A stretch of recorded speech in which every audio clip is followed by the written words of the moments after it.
Selamat pagi Mbak, saya perawat adik-adik yang merawat adik-adik ini. Bisa perkenalkan namanya siapa ya? Nama saya Betty Lapea, Sus. Senangnya dipanggil Panggil saja Betty, Sus. Mbak Betty. Bagaimana perasaan Mbak Betty pada hari ini? Saya sering mendengar sesuatu, Sus. Mendengar ada yang memanggil nama saya. Baiklah, bagaimana kalau kita bercakap-cakap tentang suara yang selama ini Mbak Betty dengar, tapi tidak nampak ya wujudnya? Di mana kita duduk? Di sini saja, Sus. Baik, di sini saja ya. Berapa lama waktu yang Mbak Betty mau? 30 menit, Sus. Baik. Apakah Mbak Betty mendengar suara tanpa wujud? Iya, Sus. Apa yang dikatakan suara itu? Bisa diberitahu saya?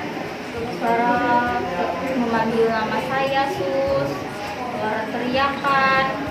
Apakah terus-menerus terdengar atau hanya datang sewaktu-waktu saja? Sewaktu-waktu saja, Sus.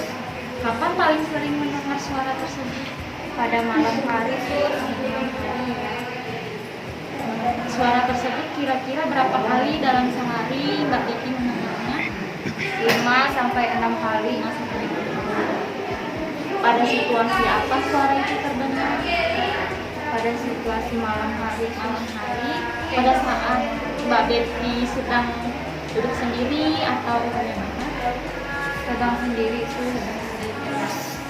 Apa yang Mbak Betty rasakan pada saat mendengar suara itu? Saya merasa takut, Sus. Saya merasa nangis. Apa yang Mbak Betty lakukan pada saat suara itu muncul? Duduk saja, Sus. Terdiam. Apakah dengan cara-cara itu suaranya bisa hilang? Tidak, Sus. Tidak. Bagaimana kalau kita belajar cara-cara untuk mencegah suara-suara ini muncul? Jadi ada 4 cara untuk mencegah suara-suara itu muncul. Pertama, dengan cara menghargai suara tersebut. Kedua, dengan cara bercakap-cakap dengan orang lain. Ketiga, melakukan kegiatan yang sudah terjadwal. Dan keempat, minum obat dengan teratur. Bagaimana kalau kita belajar satu cara dulu ya, yaitu dengan menghardik. Caranya, saat suara-suara itu muncul, langsung Mbak Betty bilang, "Pergi, saya tidak mau dengar. Saya tidak mau dengar kamu. Kamu itu suara palsu." Begitu diulang-ulang sampai suara itu tidak terdengar lagi. Coba Mbak Betty peragakan. Pergi, saya tidak mau dengar suara itu. Pergi, suara itu palsu. Nah, begitu. Bagus. Ayo Mbak Betty sekali lagi bisa dicoba. Pergi, saya tidak mau dengar suara itu. Pergi, suara itu palsu.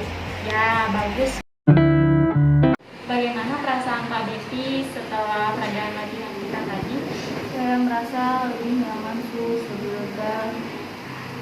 Kalau suara-suara itu muncul lagi, silakan coba cara-cara yang sudah saya ajarkan ya Mbak. Bagaimana kalau kita buat jadwal latihannya? Mbak Betty mau pukul berapa? Terserah saja, Sus.